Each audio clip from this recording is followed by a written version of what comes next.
Okay, we're gonna let Facebook do its thing. Let everybody know that I'm here.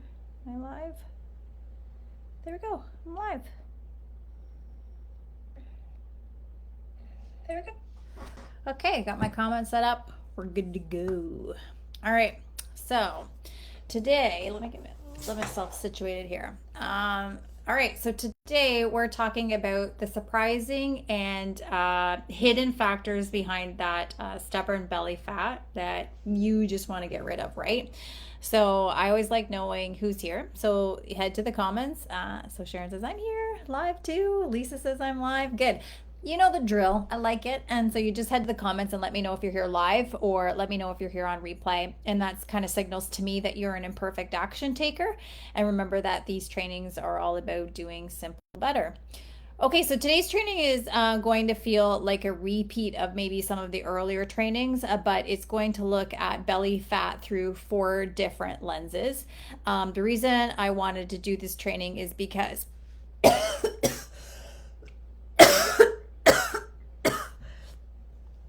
I'm still hearing, hi Tammy, hi Patricia. Oh, good, we got lots of people. Okay, is because I'm still hearing women do exercises like crunches, sit ups, you name it, and feeling like nothing is working. And they're also noticing the kind of like the shift around their midsection as they're in peri or even in just menopause, despite they feeling like they're not changing anything and they're really feeling stuck about what to do about it.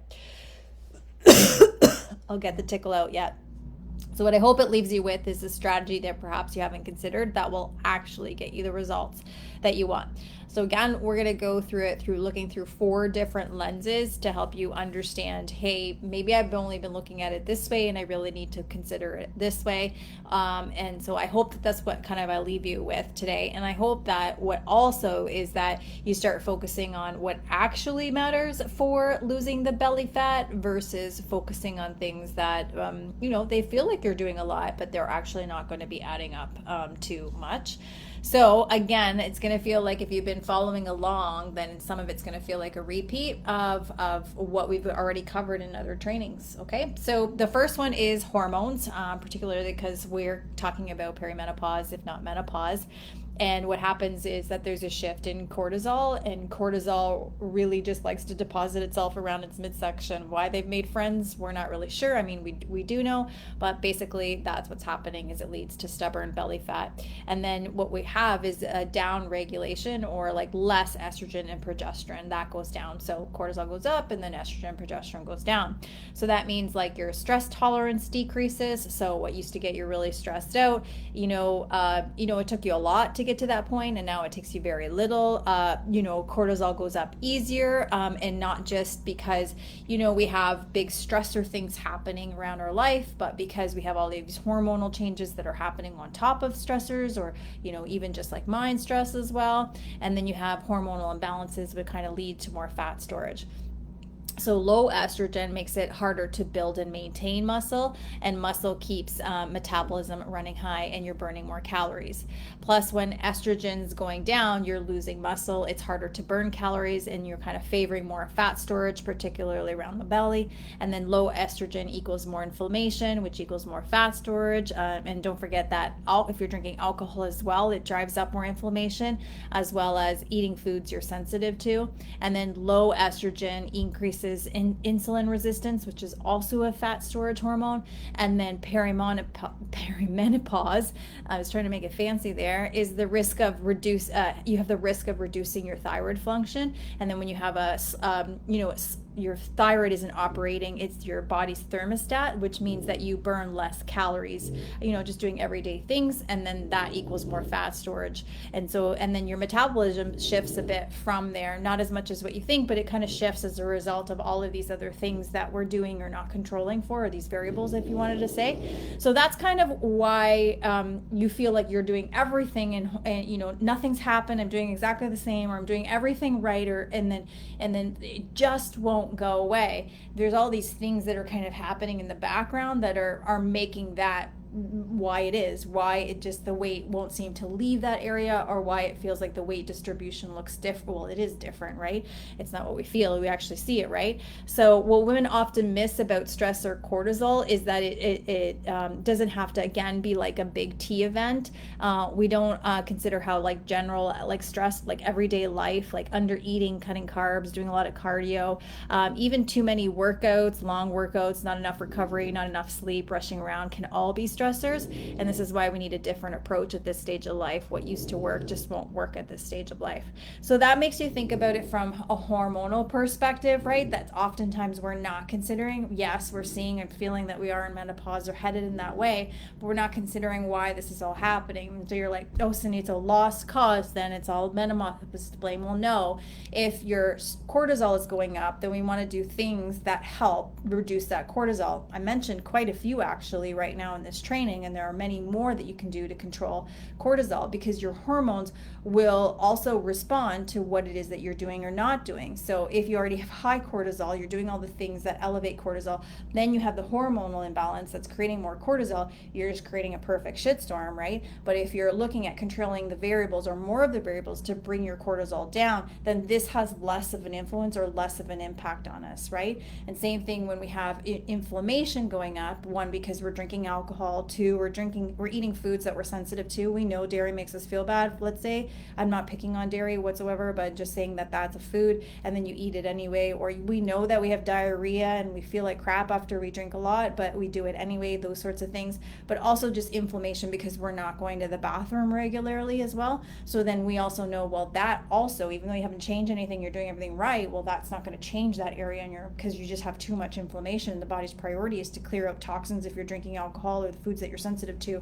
or to lower inflammation, not lose body fat, right? And then we also know, hey, because there's a change in estrogen, for example, then you're not retaining as much muscle or not building as much muscle. And then when that happens, then that does slow down your metabolism a little bit, because we need more muscle to keep our metabolism revving higher. And we know that once we get into this stage of life, we're generally not focusing. We're focusing on losing the belly fat. We're not losing on retaining or building muscle. And at the same time is, we got all these other things happening too. So that's one from a hormonal standpoint.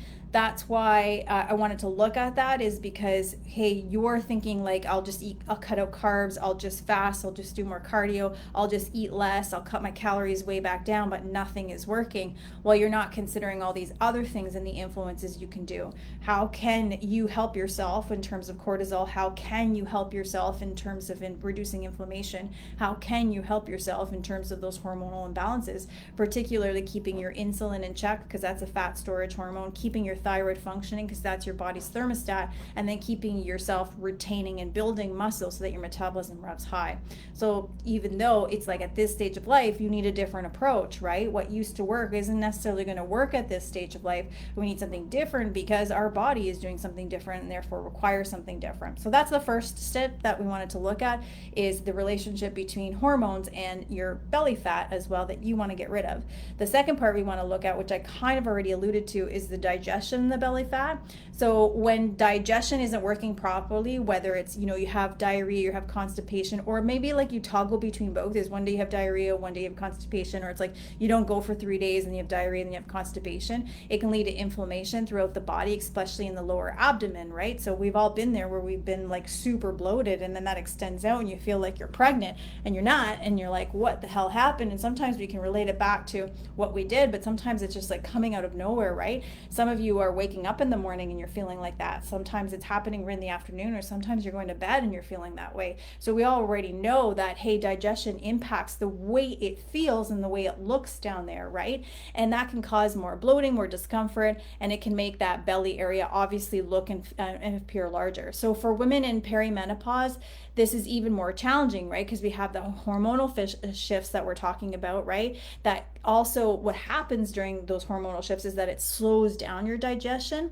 And then what can happen is it can increase your water retention, which further makes you feel bloated, but further makes that area feel more pronounced, or you feel a little bit more pregnant, right? And what many women mistake for belly fat might actually be a combination of like poor digestion, water retention, and inflammation. And you can say, hey, Cindy, it's a combination of both, right? It's both. Well, the first priority for the body, even though you want to lose body fat, is to clear out inflammation, right? Is to do all of that. So it's going to prioritize that over losing belly fat. And so if you're like, okay, well, I have both of those, the first one you want to address is reducing your inflammation, reducing like the bloating, getting your digestion in pack, so that the body isn't constantly prioritizing that. It feels under control, and now it can move on to fat loss.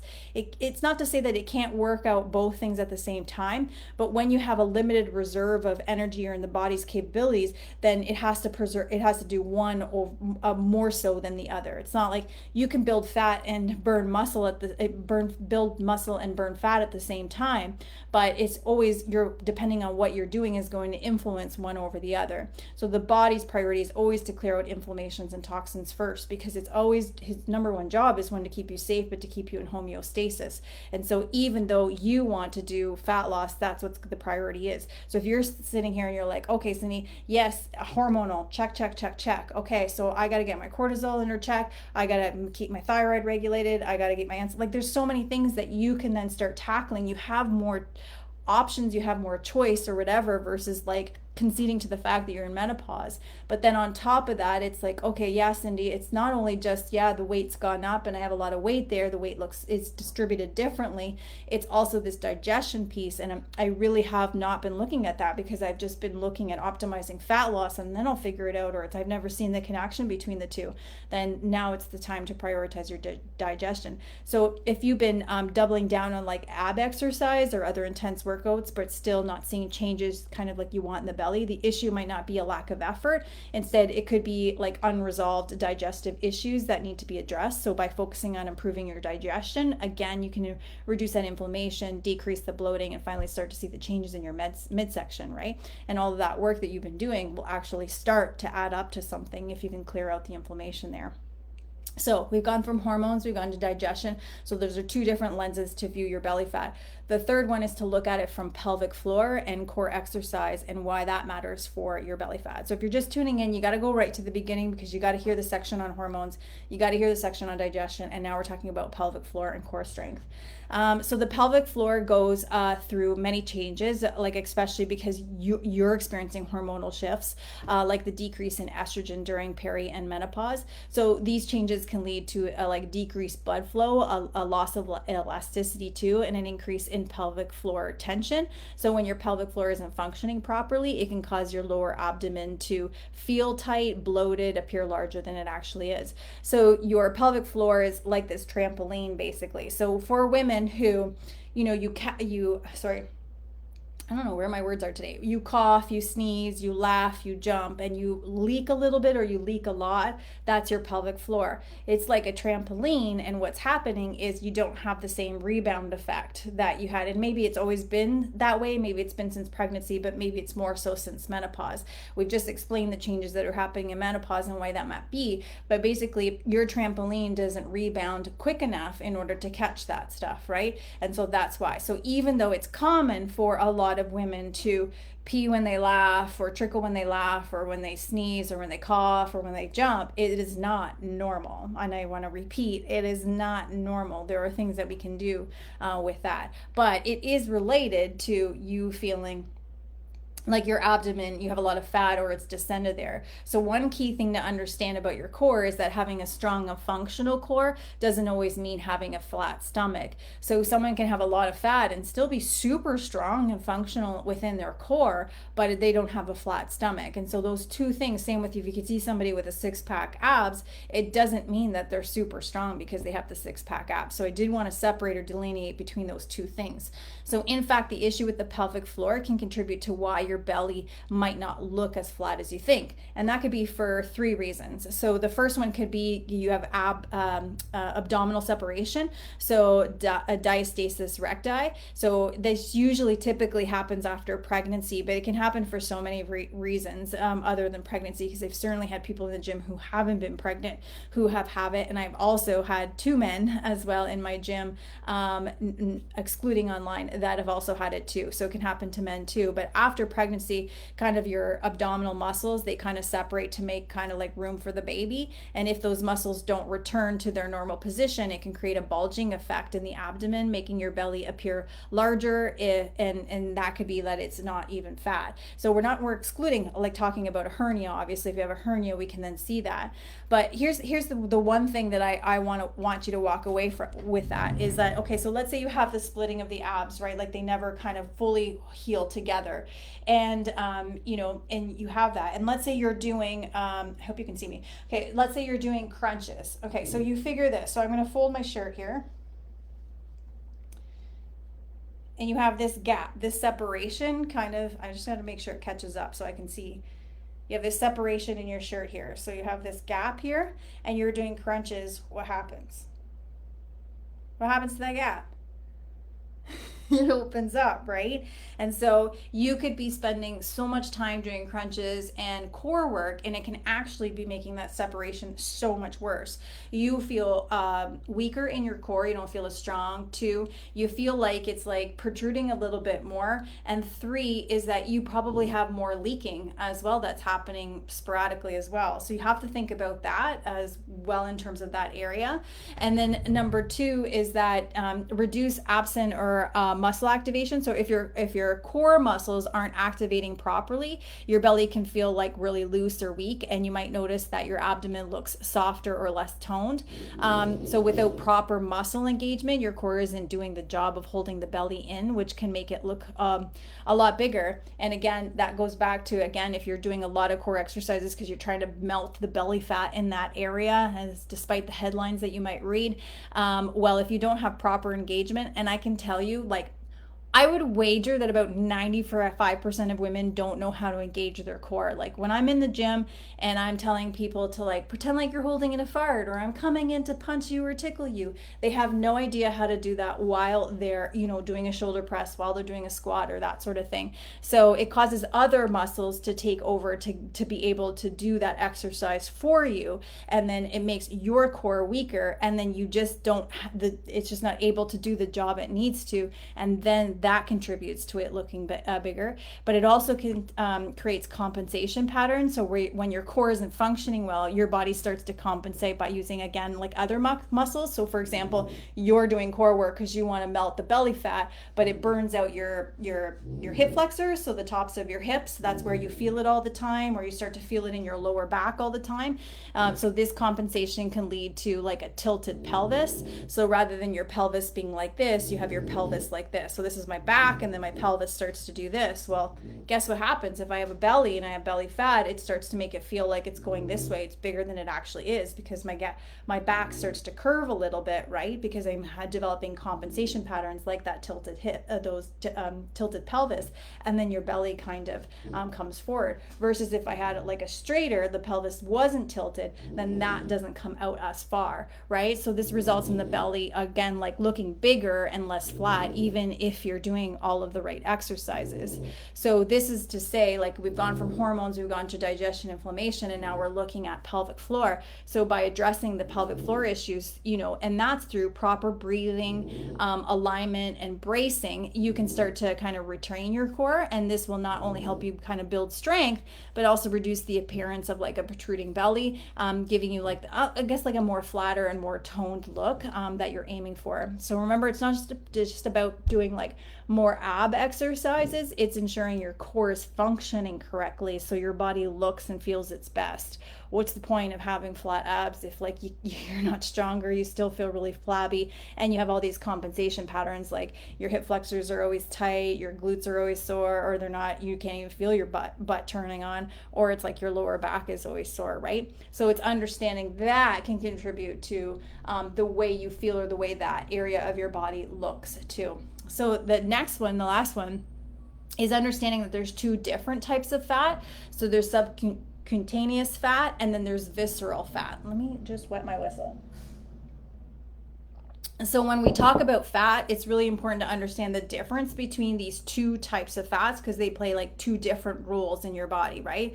So subcutaneous fat, this is the fat that sits just under the skin. It's what you can kind of pinch on your arms, your legs, or your belly, and it's often what leads to that kind of dreaded muffin top or that belly fat. So while it might be frustrating, subcutaneous fat is less of a health risk compared to visceral fat.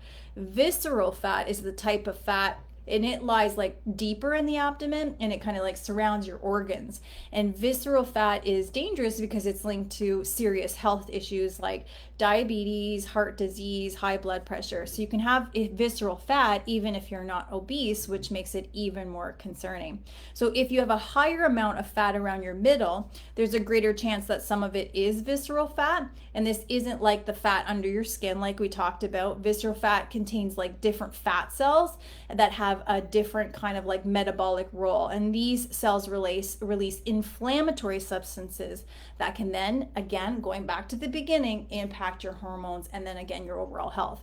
So when you notice stubborn fat around your belly that doesn't seem to budge no matter what you do, it's important to consider that it might not just be about diet and exercise. Visceral fat can make your belly area look larger and it's more challenging to reduce, but focusing on, so the strategy then becomes about focusing on like your overall health instead, and that obviously balanced nutrition, regular movement, and stress management, that will help with both of those types of fats. So when you're looking at belly fat, we're only used to like, I just want it out, I just want it, it's shifting, I want it gone, right? But we're not considering one, the hormones and what it is that we can do to influence those hormones to be better, to be on our side. We're not considering digestion and inflammation and what we can do to improve that. We're not considering our pelvic floor function when it comes to that and what we can do to improve that. And then we're not looking at the two different types of fats that kind of require similar approaches, but visceral is definitely more threatening to your health as well. So I hope this is making sense. Give me a thumbs up in the comments if it is, if it's getting you to look at it and heck, if you want, come back into the comments and tell me what have you not considered as part of your strategy to reduce that belly fat. You can let me know in the comments out of those four.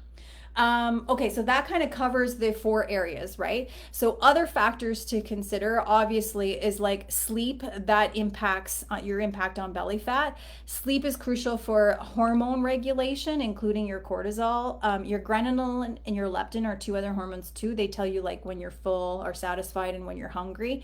And that all influences belly fat. And poor sleep obviously can lead to increased cravings. You have higher stress levels and fat storage, particularly around the belly. But like it can also like, hey, you're less likely to like eat healthy, you're less likely to go to the gym and that sort of thing. Poor sleep also affects your digestion too, which again, go back, it basically affects all of those different areas that we just talked about. So common myths about reducing belly fat. So the first myth is you can't target belly fat with certain exercise. That is a myth. You can't spot reduce. So reality is spot reducing fat in specific areas, let's say like your belly, is impossible. And I always see too, like I'm just going to go on a tangent here. I see people taking collagen because they want collagen to better hair, collagen to have better skin, or collagen to like, whatever.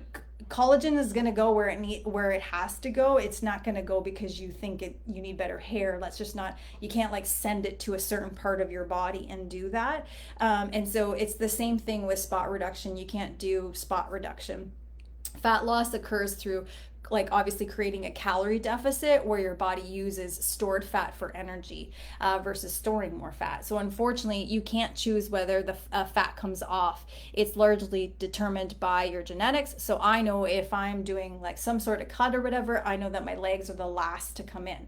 How do I know that? Well, a lot of my family has that same shape, so I know that that's not going to fall in line at the same rate as, let's say, my abdomen or my upper body. And that might be you, where other people, aren't pear-shaped, they're apple shape. So that is genetically determined, for example, but it plays such a small part, because you can also point out all kinds of different people who are from that same genetic pool who have a completely different look or composition of their body. So while exercises and crunches can strengthen the muscles underneath, they don't specifically burn fat, and they don't actually use up a significant amount of calories. So if you're like, okay, today's all core day and your goal is to lose body fat, it's a waste of time, in the sense that, one, for what we just talked about, particularly pelvic floor, and the majority of women do not do core exercises properly or efficiently. For example, crunches like this, no. Bicycles like that, no. So there's sorts of things like that, right? And then we have compensation patterns. I can go on, right? And I forget what I'm saying. Okay, but also, so you're spending a whole day, or let's say you're like 20 minutes of my workout, or at the end of my workout, I'm always going to do 20 minutes of core. If your priority is fat loss, you're not burning enough calories in that. And you're better addressing those 4 areas that we just talked about than investing time into doing so much core work. In the gym, what we focus on is breathing, posture, and bracing when we're doing all kinds of exercises. That's how my clients get a stronger core. It's not from direct work. In fact, if you followed me for a long time and you saw me go on stage and do a bikini contest, like on stage in an itty bitty, I did no core work for that whatsoever. So if you want to be more efficient with your time, that's not where you need to be more efficient if you have fat to lose, right? And plus, if it's done incorrectly, that won't even strengthen your core effectively. And most people don't have the right breathing patterns down. Okay, there's a myth that weight loss equals fat loss, because we're so focused on the scale and that number, but does that actually mean fat loss? The reality is losing weight doesn't always mean you're losing fat, especially belly fat. So when trying to lose weight, the goal shouldn't be to maximize fat loss while preserving muscle. This is achieved through like a combination of strength training. So we're focusing more on compound movements and, bigger muscles, for example, and ensuring you're in a calorie deficit. So simply losing weight without considering muscle can lead to like a skinny fat appearance, where you might weigh less but still have a higher body fat percentage. And when you have a higher body fat percentage than what is considered healthy, then that's when you get into like more health concerns or health conditions, for example. And I've had a lot of clients be like, I'll take skinny fat and then I'll figure it out. Well, by that time, if you're in menopause, it becomes harder to build or retain muscles. It's just like, it's a better strategy to kind of focus on how do you do a little bit of both, right? And then number 3 is the myth is lifting weights turns fat into muscle. No, muscle and fat are 2 entirely different tissues, and they can't convert from one to the other.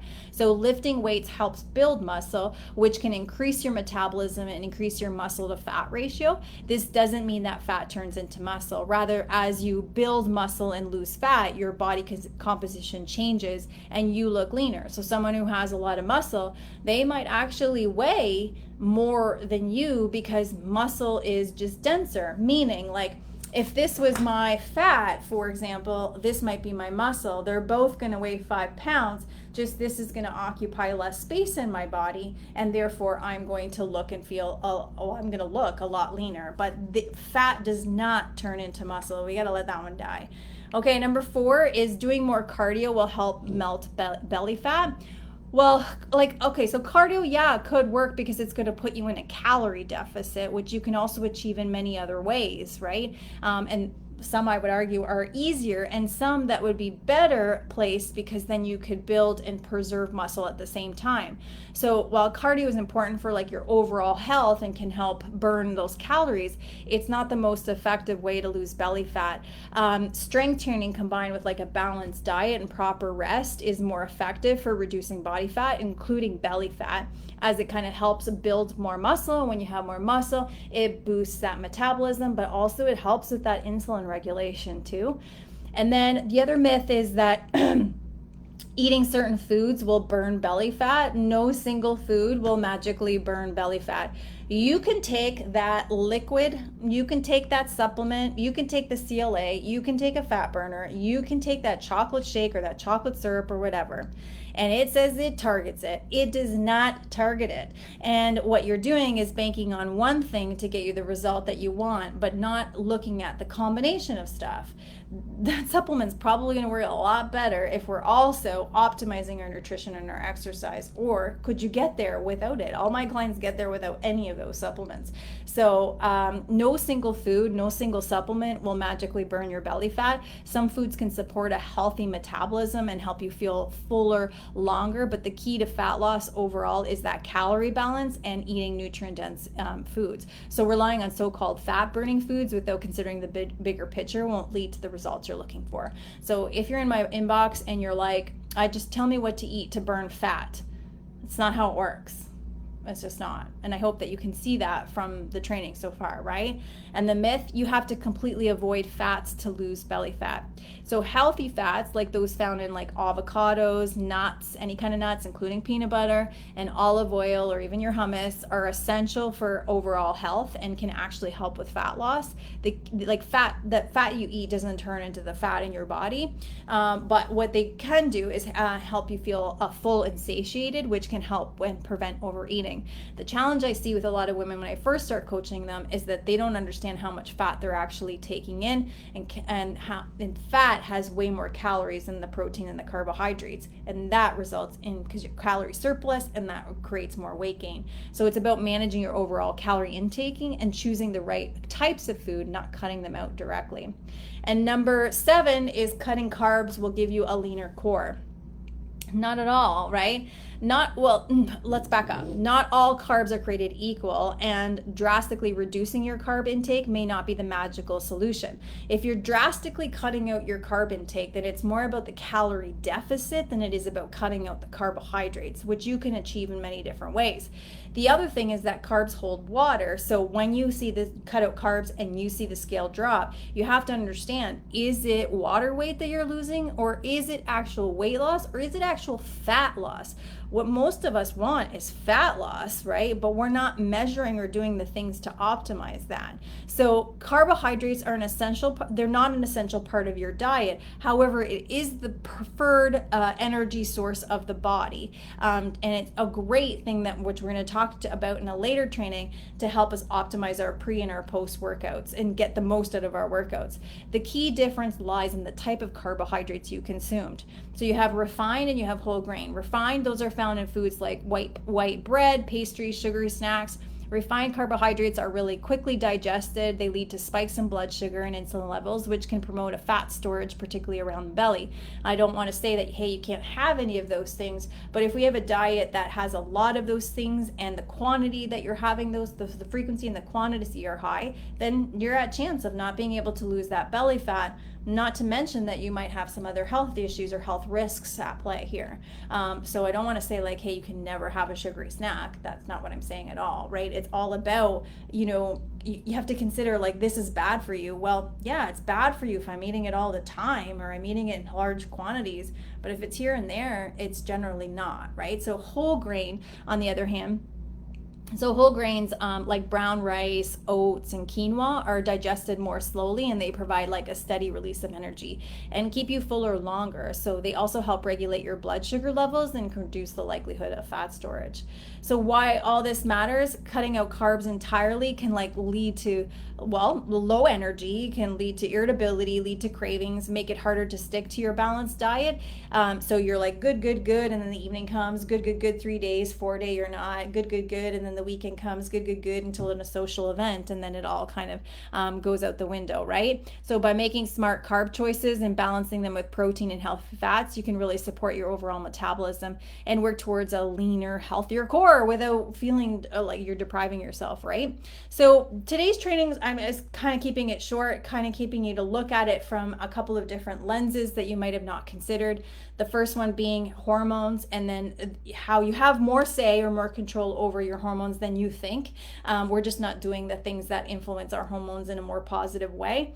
And then we have digestion and inflammation. And so if you're not have optimal digestion, which I talked about, then your body's priority is clearing out toxins and inflammation, not fat loss. And so, and you have to delineate between those two things. And then you have pelvic floor and core function. And so we talked about pelvic floor in the sense of like you have the abdominal separation, we have reduced or absent muscle activation, and then we have compensation patterns that all leads to that area looking and feeling a lot bigger. And then we looked at understanding the difference between the two different types of fats, and one is more worrisome than the other, and then how the strategy kind of needs to switch between that. And then we covered 7 different myths around building that core or reducing the belly fat there. So if you have any questions, now is the time to kind of hit the comments. If anything was like, never thought of that, or like, oh shit, I've been ignoring that, you can hit up into the comments too. I love it when people say great information. I love to know that I'm on the right track, but what actually feels really good as a coach is knowing how you're going to take some imperfect action on what it is that you learned. If you don't do anything in it, then it just stays as information, right? And it's always going to feel like you're doing everything and nothing is working, but really you're just collecting a lot of information and not taking action on it. So consider these trainings like a glass of water. It holds value when consumed, not left when touched. If I don't drink this water, I'm not going to get the benefits of drinking the water. And if I just drink this water and then don't drink it again, then I'm not going to get the full benefits of it either. I need to really consistently drink the water in order to get the results that I want. So the key is to be imperfect yet consistent. So it's important for you to look at these things and be like, okay, yeah, this is what I've been focusing on, but this is what I've been missing, and now I need to do the work over here that I've been kind of ignoring. So if you find yourself needing support outside this community and these trainings, then reach out as I coach women 40 plus to stop constantly dieting, how to make more empowered choices, be flexible versus all or nothing and perfect, and kind of get your freedom back and optimize your hormones and your gut health too. So let me know in the comments what you learned from today, what's your takeaway, but most importantly, what your imperfect action is. I'm Coach Cindy signing off.